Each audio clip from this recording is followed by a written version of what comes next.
ठीक है, आप लोग जानते हैं कि हम लोगों ने पिछली तासिका से एक कविता को आपको पढ़ाना शुरू कर दिया है और उस कविता का नाम है नवनिर्माण।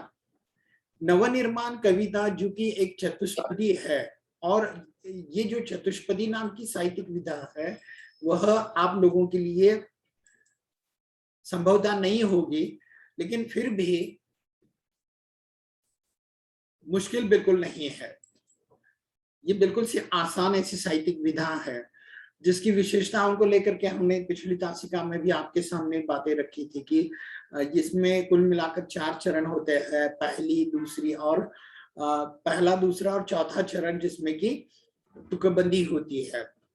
और उससे पहले हम लोगों ने जानकारी प्राप्त कर ली उन रचनाकार के प्रति जिनका नाम वासुदेव सिंह है और जो त्रिलोचन इस नाम से भी हिंदी साहित्य में जाने जाते हैं। आपको और ज्यादा बेहतरीन तरीके से कुछ बातें समझ में आए, इसके लिए मैंने पाठ्यक्रम से जुड़ा हुआ एक वीडियो जिसकी लिंक आपको भेजी थी, कुछ पीडीएफ्स मैंने आपके लिए भेजी थी, हिंदी की पाठ्य पुस्तक की भी कुल मिलाकर एक पीडीएफ मैंने आपके सामने प्रस्तुत की है। और कल मैंने आदर्श बदला नाम का हमारा जो पाठ है, जो कि मैंने पिछले साल एक ऑडियो बनाई थी वहां के विद्यार्थियों के लिए, उसको भी आप लोगों के लिए सर्कुलेट किया गया है, जिससे उस पाठ को भी आप और बेहतरीन तरीके से समझ सकते हैं। इसके अलावा मैंने आप लोगों को वो पाठ्यक्रम भी बताया है पिछली तासिका में जो कि हमारे इस वर्ष के लिए नहीं है। तो वो जो 25% हिस्सा इस शैक्षिक वर्ष के लिए पाठ्यक्रम से निकाल बाहर कर दिया गया है, उसको भी हमने आपके सामने रखा था और वो भी आप भली भांति जान चुके होंगे। फिलहाल हम लोग उस पाठ के कविता के आगे के हिस्से को देखने जा रहे हैं, जिसका कि नवनिर्माण इस रूप में नाम है।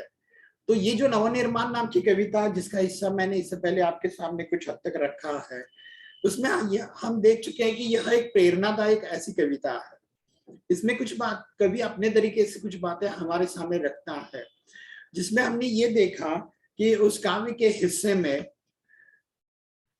हम लोगों ने यह देखा कि ईश्वर द्वारा कवि को कौन कौन सी चीजें प्राप्त हुई है, जिसमें कवि ने बताया है कि तुमने विश्वास दिया है मुझको, मन का उच्छ्वास दिया है मुझको, मैं इसे भूमि पर संभालूंगा, तुमने आकाश दिया है मुझको।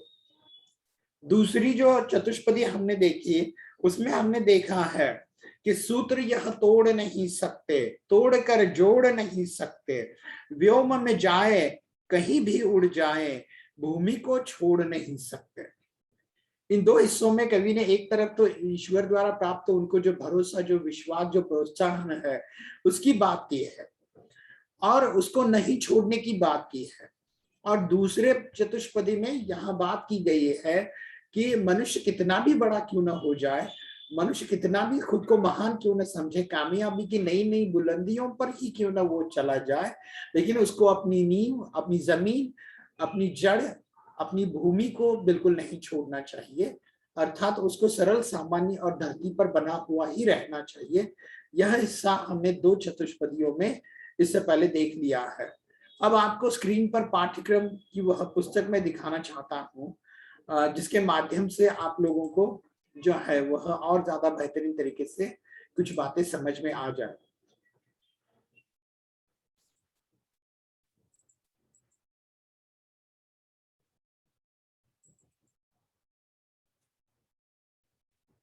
हेलो, आपको स्क्रीन पर हिंदी की पुस्तक दिखाई दे रहे हैं ना? Yes sir. ठीक है, तो इस पुस्तक में से उस कविता को आप लोगों के सामने मैं प्रस्तुत करूंगा और फिर बाद में जितना हिस्सा हमें देखना अभी शेष है उसको लेकर के हम लोग बात करेंगे।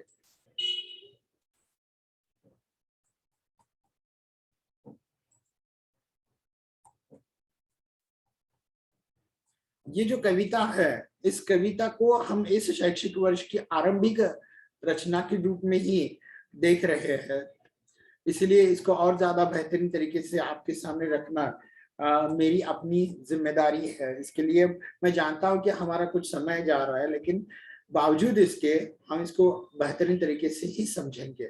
त्रिलोचन नाम के कवि की जो कविता है उसमें से 2 चतुष्पदियां हमने देख ली है। अब इससे आगे आप इसको देख सकते हैं। सत्य है राह में अंधेरा है, रोक देने के लिए घेरा है, काम भी और तुम करोगे क्या, बढ़ चलो सामने अंधेरा है। अब संसार में ऐसा कोई भी व्यक्ति नहीं है कि जिसकी जिंदगी में कभी मुसीबतें नहीं आई, कभी दिक्कतें नहीं आई, कोई संकट नहीं आए। ऐसा तो कोई इंसान ही नहीं है। और यही कारण है कि आदमी के जिंदगी में आने वाली इन मुसीबतों के बारे में, इन गुमराह कर देने वाले अंधेरे के बारे में जो है वह कवि ने अपने विचार रखे हैं। कोई भी आदमी ऐसा नहीं होता कि जिसके जीवन में कभी मुसीबतें नहीं आई, कभी दिक्कतें नहीं आई। सो तो होता ही रहेगा, वो तो आते ही रहेंगे। हम लोग जानते हैं कि राष्ट्रपिता महात्मा गांधी जी को भी ट्रेन से धक्के देकर के निकाल बाहर कर दिया गया था। तो आम लोग तो सामान्य सी बात है, लेकिन कवि यहाँ उन मुसीबतों के बारे में, उन दिक्कतों, उन व्यवधानों, उन समस्याओं के बारे में अपने विचार अलग ढंग से प्रस्तुत करते हैं। वे कहते हैं सत्य है राह में अंधेरा है, रोक देने के लिए घेरा है। जीवन में मुसीबतें, दिक्कतें तो आती ही रहेंगी। जिंदगी के रास्ते को रोकने के लिए अलग अलग प्रकार की बाधाएं तो निर्माण होती ही रहेंगे, लेकिन इन मुश्किलों से डर करके, घबरा करके या उनसे परेशान होकर के हमें अपनी प्रगति के मार्ग को छोड़ बिल्कुल नहीं देना चाहिए। क्योंकि उस समय जब हमारे पास कोई विकल्प ही नहीं होता।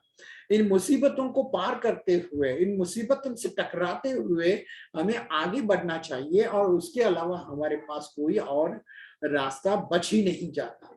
मतलब कोई रास्ता, पलायनवादी कोई रास्ता हमें चुनना ही नहीं है, ऐसा कवि कहते हैं। सत्य है राह में अंधेरा है। अंधेरा है माने कुछ ऐसे मकाम आ जाते हैं जहां हमें कुछ निर्णय लेने के लिए दुविधा निर्माण हो जाती है, कुछ अंधेरा छा जाता है, कोई सही मार्ग, जीवन का कोई सफर अच्छा, सही, सरल दिखाई नहीं देता। और इसी कारण से राह में जो है वह मुश्किलें आ जाने से रुकने का, थकने का या हतोत्साहित हो जाने का, अवसादग्रस्त हो जाने का जब समय आता है, तो कवि कहते हैं कि भले ही राह में बहुत सारी मुश्किलें आए, जिंदगी के राह को रोकने के लिए कोई घेरा माने वलय, कोई चक्रव्यूह, दुष्ट चक्र इस तरह से हमारे राह को रोकने के लिए बना हो, लेकिन इसके बावजूद भी काम भी तुम और करोगे क्या। इन सब मुश्किलों को तो रास्ते में आने से हम लोग नहीं रोक सकते, 100% नहीं रोक सकते। तो इस समय हमारे पास और कोई विकल्प शेष नहीं बचता कि हम उन मुश्किलों से, उन दिक्कतों से, उन समस्याओं से टकराए और आगे बढ़ते चले। बढ़ चलो सामने अंधेरा है, यानी इससे जो है वो गुजर करके आगे बढ़ जाने की बात यहाँ कवि करते हैं। जैसे कोई पानी होता है जो अगर ऊपर से नीचे की तरफ या ऊंचाई से सतह की तरफ अगर बह रहा है, तो वह जहां से राह मिले वहां से वह आगे सरकने का प्रयास करता है। बिल्कुल उसी प्रकार से जीवन में आने वाली दिक्कतों और मुश्किलों से घबरा करके हमें रुकना नहीं है, बल्कि आगे बढ़ना है, थमना नहीं है, बल्कि आगे जाना है। इस तरह का संदेश इस चतुष्पदी में दिया गया है। इससे आगे, बल नहीं होता सताने के लिए, वह है पीड़ित को बचाने के लिए। बल मिला है तो बल बनो सबके, उठ पड़ो न्याय दिलाने के लिए। अब इस चतुष्पदी जिसका के हिस्सा मैंने आपके सामने अभी पढ़कर सुनाया, उसके प्रति ध्यान में रखिएगा। ये बहुत महत्वपूर्ण है, ये विशेष महत्वपूर्ण है, क्योंकि इसको लेकर के जो है वह कुछ बातें हमें पता होना जरूरी है। इसका अर्थ, इसका भावार्थ हम लोग समझ ले पहले। बल नहीं होता सताने के लिए। बल माने ताकत, बल माने शक्ति, चाहे वो शक्ति आर्थिक हो, चाहे वो शक्ति शारीरिक हो, चाहे वो शक्ति अधिकार की क्यों न हो, चाहे वो शक्ति वर्चस्व की क्यों न हो, लेकिन ये सब जो है बल है, वह उसका प्रयोग किसी को सताने के लिए, गरीब, मजबूर लोगों को, बेबस लोगों को, बेसहाय लोगों को परेशान करने के लिए, इस तरह के ये जो बल है उसका प्रयोग कतई नहीं करना चाहिए। तो उसका प्रयोग किस लिए करना चाहिए? बल नहीं होता सताने के लिए, वह है पीड़ित को बचाने के लिए। बल का इस्तेमाल किस लिए करना चाहिए? तो उसका एकदम से निरर्थक कार्यों के लिए प्रयोग नहीं होना चाहिए। तो अगर बल है, ताकत है, तो जरूरतमंद लोगों को सताने के बजाय, मुश्किल में फंसे लोगों को और उस गड्ढे में धंसाने के बजाय उसका इस्तेमाल पीड़ितों को बचाने के लिए करना चाहिए। पीड़ित माने जो पीड़ाग्रस्त है, जो परेशान है, मुश्किल में, समस्या में फंसा हुआ है, उसको उस समस्या से उभारने के लिए, निकाल बाहर करने के लिए उसका इस्तेमाल करना जरूरी है। वह कोई जो है वह इस तरह से किसी को सताने के लिए, परेशान करने के लिए नहीं होना चाहिए। बल नहीं होता सताने के लिए, वह है पीड़ित को बचाने के लिए। बल मिला है तो बल बनो सबके, उठ पड़ो न्याय दिलाने के लिए।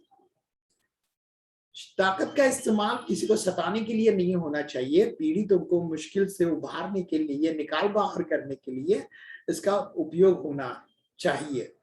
बल मिला है, अगर तुम्हारे पास कोई भी ताकत है, जैसे सत्ता की, धन की, अधिकार की, या शारीरिक रूप से अगर कोई ताकत है, तो ऐसे मजबूर, ऐसे बेसहारा, ऐसे बेबस लोगों की ताकत बनो, यानी उनकी शक्ति बनो, और उनको न्याय दिलाने के लिए अगर ऐसे लोगों को कहीं दबाया जा रहा है, कुचला जा रहा है, उनके अधिकारों का हनन किया जा रहा है, उनको मुश्किलों में डालने का काम किया जा रहा है, और तुम्हारे पास बल है, तो तुम अपने बल, ताकत का इस्तेमाल उन जरूरतमंद लोगों के लिए करो और उनके प्रति होने वाले अन्याय को दूर करके उनको न्याय दिलाने के लिए निकल पड़ो, उठ पड़ो न्याय दिलाने के लिए।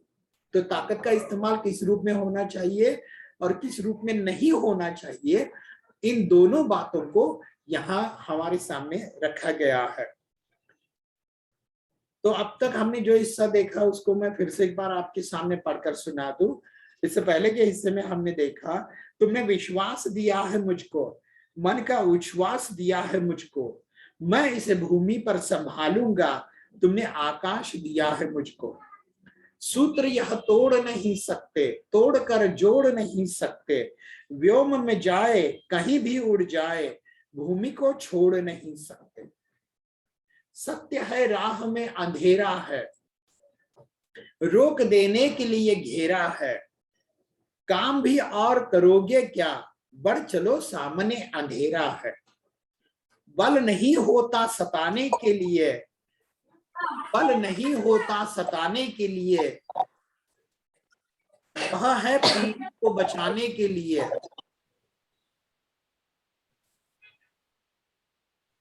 बल मिला है तो बल बनो सबके, उठ पड़ो न्याय दिलाने के लिए।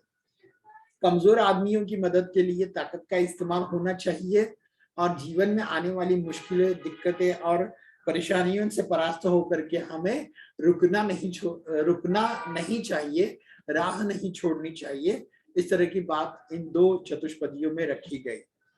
आज की तासिका की यह तीसरी चतुष्पदी है। जिसको मंजिल का पता रहता है, पथ के संकट को वही सहता है, एक दिन सिद्धि के शिखर पर बैठ अपना इतिहास वही कहता है।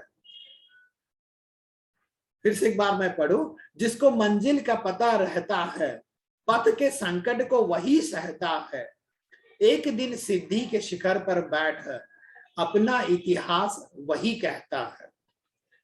आप लोगों ने समंदर में अलग अलग प्रकार से तैरती हुई उन नावों को जरूर देखा होगा कि जो नावें होती है वह इधर उधर समंदर में भटकती है, और वह समंदर अथांग है, सागर विशाल है। तो जिस नाव को या जिस जहाज को ये नहीं पता है कि उसको कौन से किनारे जाना है, वह कभी भी किनारे नहीं पहुंच सकती। इंसान का इससे रिश्ता है। अगर मनुष्य की जिंदगी में कोई मंजिल नहीं, कोई ऐसा लक्ष्य नहीं है, कोई मकसद नहीं है, जीवन का कोई उद्देश्य उसने अगर तय नहीं किया है, तो उसकी भी अवस्था बिल्कुल उस समंदर में तैरने वाली नाव या जहाज की तरह होती है, जो हवा के झोंके के साथ मंडराती हुई लहराती हुई एक तरफ जाती है। हवा का झोंका अगर उस तरफ से इस तरफ बह रहा है तो फिर उस तरफ से इस तरफ बहती है, फिर इस तरफ से उस तरफ या फिर अन्य किसी दिशा में, और ऐसा करते करते वह अनंत काल के लिए उसी समुद्र में डूब जाने की संभावना होती है। कहने का मतलब यह है कि हर इंसान को अपनी जिंदगी का मकसद, मंजिल जो है वो तय करनी होती है। जिन लोगों को हम लोग स्मरण में रखे हुए हैं, चाहे वो सामाजिक क्षेत्र में हो, विज्ञान के क्षेत्र में हो, तकनीकी के क्षेत्र में हो, साहित्य के क्षेत्र में हो, प्रशासन के क्षेत्र में हो, संगीत के क्षेत्र में, अभिनय के क्षेत्र में हो, कोई भी क्षेत्र, चित्रकारिता का क्षेत्र है, कोई भी ऐसा क्षेत्र जिसमें उन लोगों ने अपना एक मकसद बनाया, जिंदगी का एक उद्देश्य बनाया और उस दिशा में वे चल पड़े, ऐसे ही लोग कामयाब हो जाते हैं और जीवन के सफर में चल करके लोगों के सामने, अन्य लोगों के सामने खुद का आदर्श प्रस्तुत कर लेते हैं। यही बात यहाँ कही गई है। जिसको मंजिल का पता रहता है, जिसको मंजिल का पता रहता है माने जिसने ये खुद तय कर लिया है कि उसको किस दिशा में जाना है, जिसने ये तय कर लिया है कि उसके जीवन का उद्देश्य क्या है, उसको कौन से करियर में अपना जीवन जो है वह लगाना है, अपनी तमाम शारीरिक क्षमताओं को, शक्ति को कौन से कार्य में लगा देना है, वो जिसने तय कर लिया है, मंजिल जिसने निश्चित कर ली है, पथ के संकट को वही सहता है। माने एक बार मंजिल तय कर ली तो उस दिशा में वह चल पड़ता है और आने वाले पथ माने मार्ग या रास्ते में आने वाले संकटों से जूझ करके वह उससे आने वाली पीड़ा को बर्दाश्त करके उस दिशा में वह कदम बढ़ाता रहता है। तो मनुष्य को चाहिए कि वह अपने करियर का क्षेत्र उसी को चुने जिसमें उसकी अभिरुचि है, और एक बार अपने अभिरुचि वाले क्षेत्र को हमने मंजिल के रूप में चुन लिया तो राह में लाख दिक्कतें, लाख मुश्किलें क्यों ना आए, उनको बर्दाश्त करना चाहिए, उनसे डरना नहीं चाहिए, और ऐसे ही लोग जीवन में कामयाब हो जाते हैं। इसीलिए कहा गया है कि जिसको मंजिल का पता रहता है, पथ के संकट को वही सहता है, एक दिन सिद्धि के शिखर पर बैठ अपना इतिहास वही कहता है। माने जिसने अपने जीवन के लक्ष्य को निश्चित कर लिया है, तय कर लिया है, ऐसे ही लोग जीवन में आने वाले या मंजिल के रास्ते में आने वाली जो दिक्कतें हैं, उन दिक्कतों को बर्दाश्त कर लेते हैं, सहते हैं, और एक दिन कामयाबी के शिखर पर पहुंचकर, सिद्धि माने कामयाबी के शिखर पर पहुंच करके बाकी बचे लोगों के लिए, आम लोगों के लिए वह एक आदर्श बन जाते हैं, और उनका काम, उनका जो परिश्रम है वह एक इतिहास बन जाता है, और वो इतिहास कहता है। डॉक्टर एपीजे अब्दुल कलाम जैसे लोग हैं, महात्मा गांधी जी जैसे लोग हैं, अन्य ऐसे बहुत से लोग हैं जिन्होंने धूल से निकल करके एक अपना वजूद बनाया, एक इतिहास बनाया, जिसको आने वाली पीढ़ियों के सामने रखा जाता है और वो उनके लिए आदर्श बन जाता है। तो इस चतुष्पदी के माध्यम से रचनाकार हमें यह बताना चाहते हैं कि हमें मंजिल को तय करना चाहिए और उसमें आने वाली दिक्कतों से जूझ करके कामयाबी के शिखर पर पहुंचना चाहिए, और उसके लिए अन्य लोगों का आदर्श हम अगर अपने सामने रखें तो और ज्यादा बेहतर होगा। इससे आगे, प्रीति की राह पर चले आओ, नीति की राह पर चले आओ, वह तुम्हारी ही नहीं सबकी है, गीति की राह पर चले आओ। अब इसमें कुछ नए शब्द भी आप लोगों को लग सकते हैं, जिसमें से प्रीति शब्द का अर्थ है स्नेह, अपनापन या प्यार मोहब्बत या अच्छा बर्ताव, और नीति माने नैतिकता से बना हुआ यह शब्द है। अच्छा आचरण या अच्छा बर्ताव, प्रीति माने स्नेह, लगाव या अपनापन, और नीति माने नैतिकता, जिसको हम मोरल इस रूप में कहते हैं, नैतिक आचरण का अच्छा तरीका। और गीति शब्द का अर्थ है हंसते गाते, गीत शब्द से ये बना हुआ है, गीति माने हंसते गाते। तो लोगों को एक दूसरे से जो बर्ताव करना है वह नैतिकता से भरा हुआ हो, वह स्नेह से भरा हुआ हो, वह अच्छा और आनंद का रास्ता हो। और यही सही रास्ता है, लोगों से बर्ताव करने का यही सही सच्चा मार्ग है। और इसलिए कवि कहते हैं प्रीति की राह पर चले आओ। प्रीति मानी स्नेह, अपनापन, एक दूसरे से भाईचारा, स्नेह और अपनापन जो है उसके साथ बर्ताव करना चाहिए। कोई घृणा, छल, कपट या आकस की भावना या एक दूसरे के प्रति षड्यंत्र की भावना मन में बिल्कुल ना हो, और स्नेह से पूर्ण अपना व्यवहार हो, और वो नैतिकता से जुड़ा हुआ, नैतिकता से चिपका हुआ। हमें इस तरह से जो है वह गलत राह पर बिल्कुल नहीं चलना चाहिए। गलत राहों पर चलकर हम समाज के उन आदर्शों को समाप्त नहीं कर सकते जिन आदर्शों को सदियों से जो है वह बनाया गया है।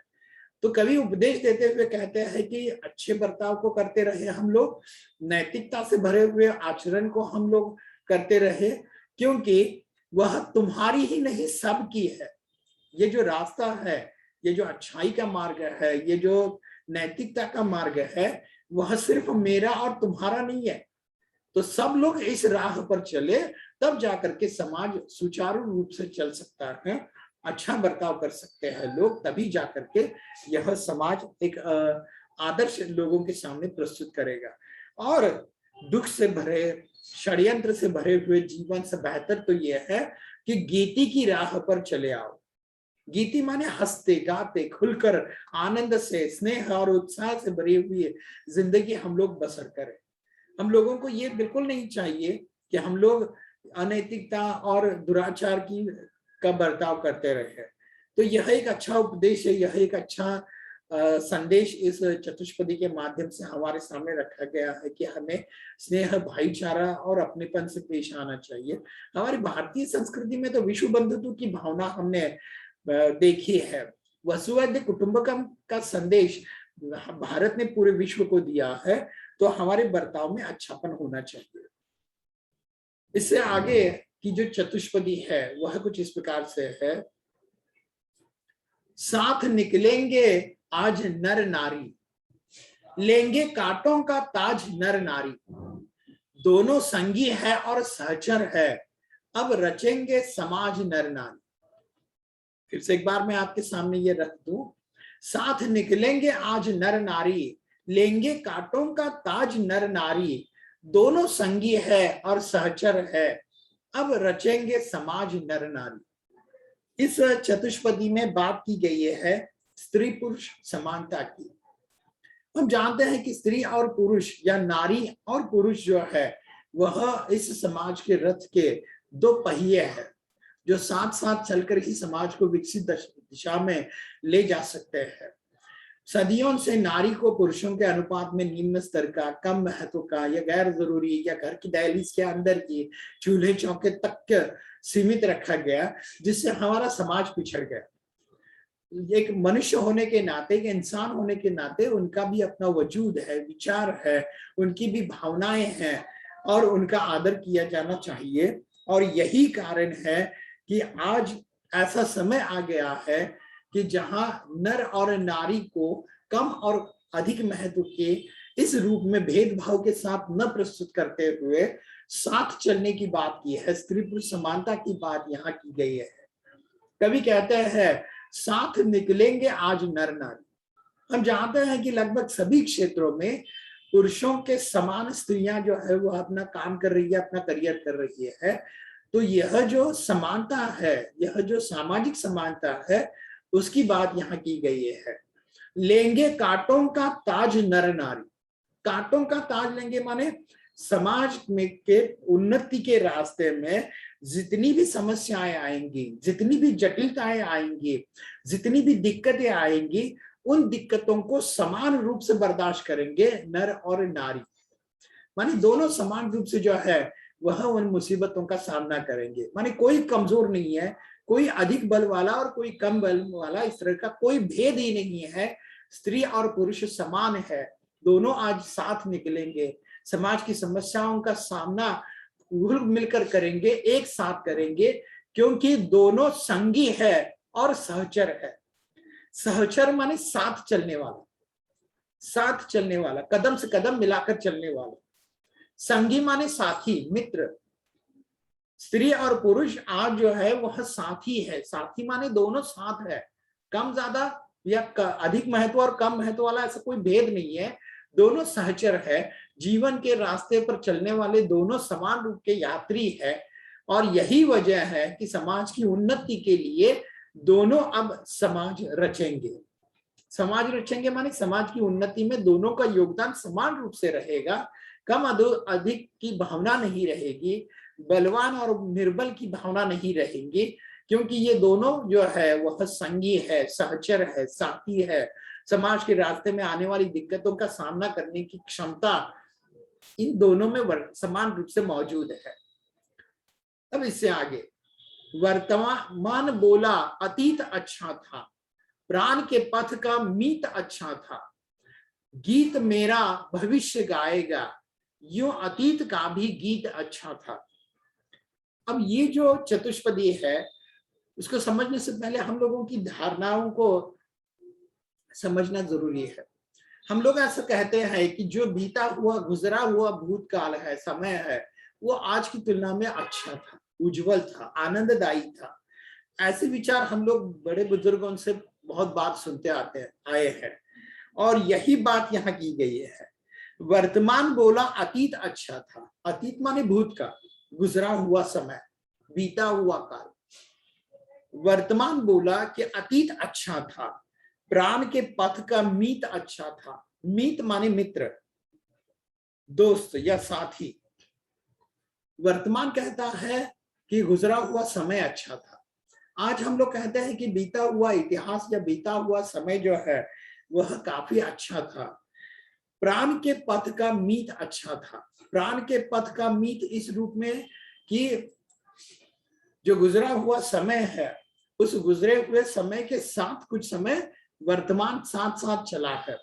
वर्तमान जो आज का समय है, वो जो आज का समय जब बीत जाता है तो वो अतीत बन जाता है, भूतकाल बन जाता है। लेकिन आज का समय गुजरे हुए समय के बारे में कह रहा है कि गुजरा हुआ समय अतीत जो है वो अच्छा था, एक अच्छा दोस्त था, प्राणों का साथी था।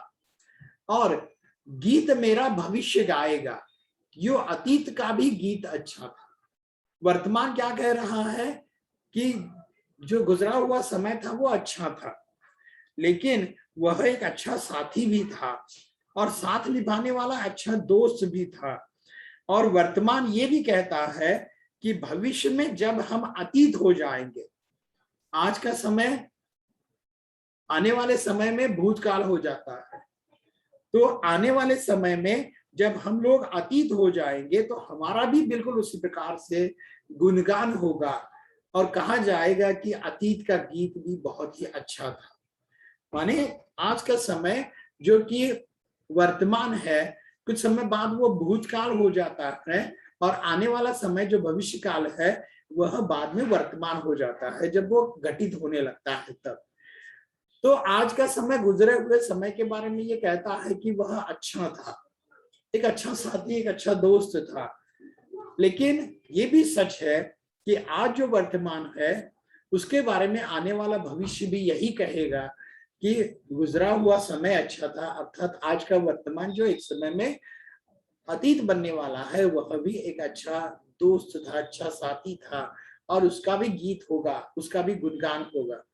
माने कहा गया है कि हम लोग आज अगर अच्छा बर्ताव करेंगे तो आने वाली पीढ़ियां हमारे बारे में अच्छी बातें करेंगी, अच्छे लोग थे इस तरह का हमारा जिक्र होगा, तो हमें आज अच्छा बर्ताव कर ही लेना चाहिए। ऐसी बात यहाँ हमारे सामने की गई है।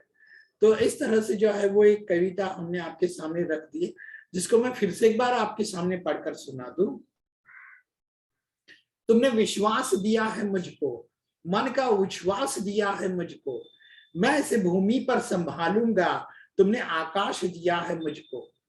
सूत्र यह तोड़ नहीं सकते, तोड़कर जोड़ नहीं सकते, व्योम में जाए कहीं भी उड़ जाए, भूमि को छोड़ नहीं सकते। सत्य है राह में अंधेरा है, रोक देने के लिए घेरा है, काम भी और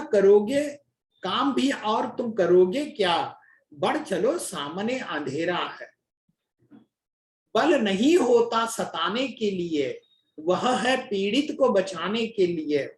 बल मिला है तो बल बनो सबके, कुछ पड़ो न्याय दिलाने के लिए।